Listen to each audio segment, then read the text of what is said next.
Assalamualaikum warahmatullahi wabarakatuh. Perkenalkan, nama saya Adi Kurniati. Saya sebagai guru di SMK Citra Medika Kota Magelang. Pada kesempatan kali ini, saya akan membagikan praktek baik berupa pembelajaran berdiferensiasi berdasarkan kebutuhan siswa. Semoga menginspirasi.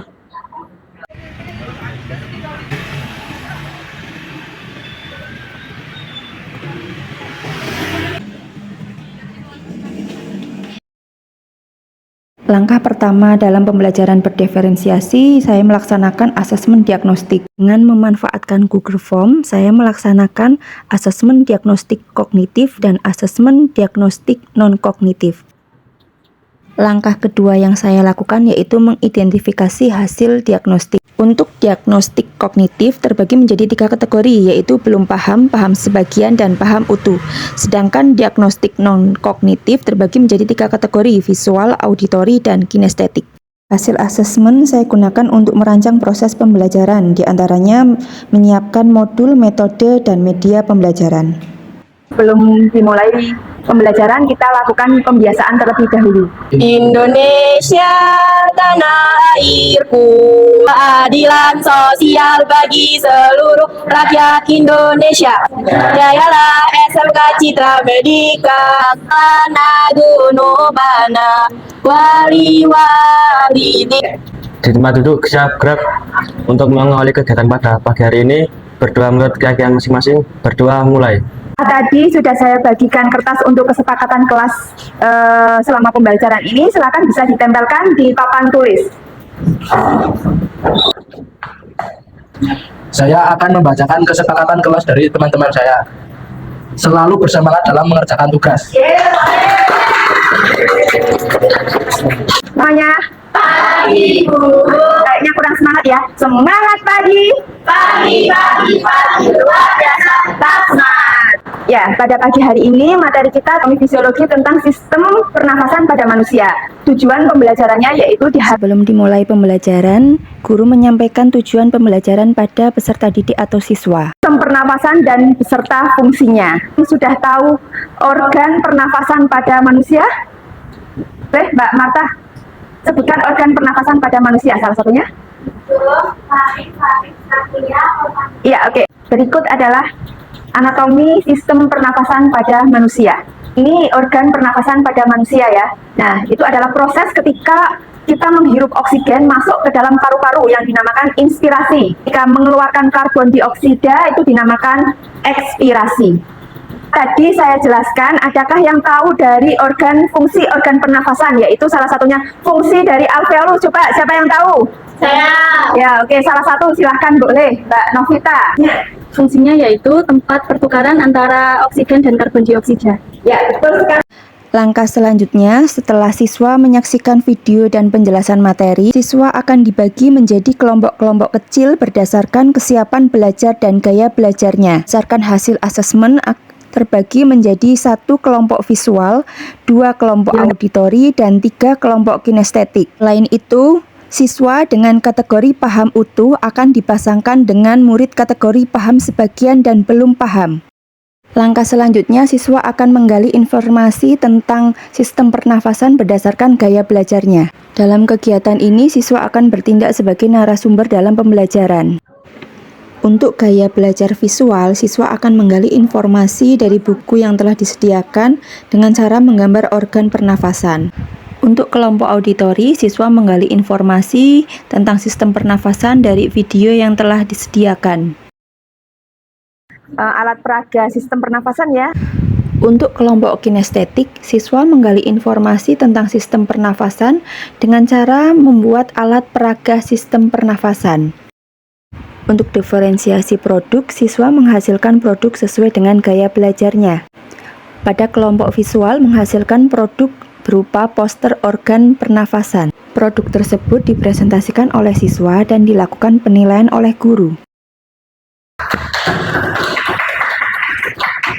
Untuk kelompok auditori, produk yang dihasilkan berupa video penjelasan tentang organ pernafasan yang dilakukan oleh siswa. Untuk kelompok kinestetik, produk yang dihasilkan berupa alat peraga sistem pernafasan. ini dipencet, nanti akan terjadi gelembung seperti tahap inspirasi atau udara masuk dan akan berrelaksasi pada saat tahap ekspirasi.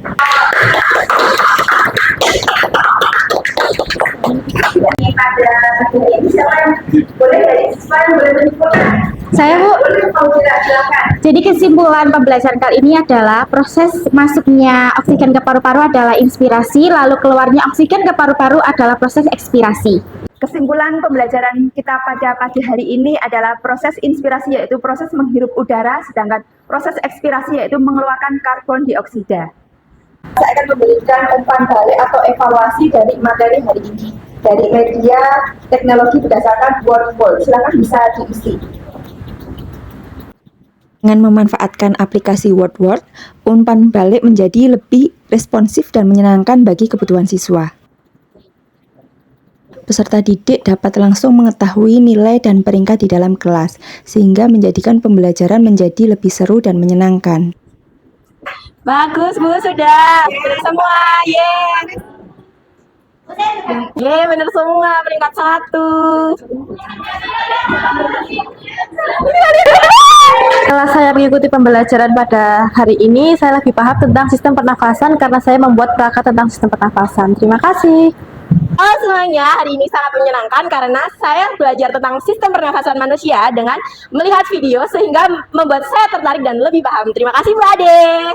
Sebelumnya saya belum memahami tentang sistem pernafasan manusia, tapi setelah menggambar organ-organ tersebut saya menjadi lebih paham.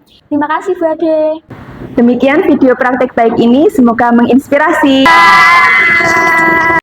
Assalamualaikum Ibu. Mbak, gimana?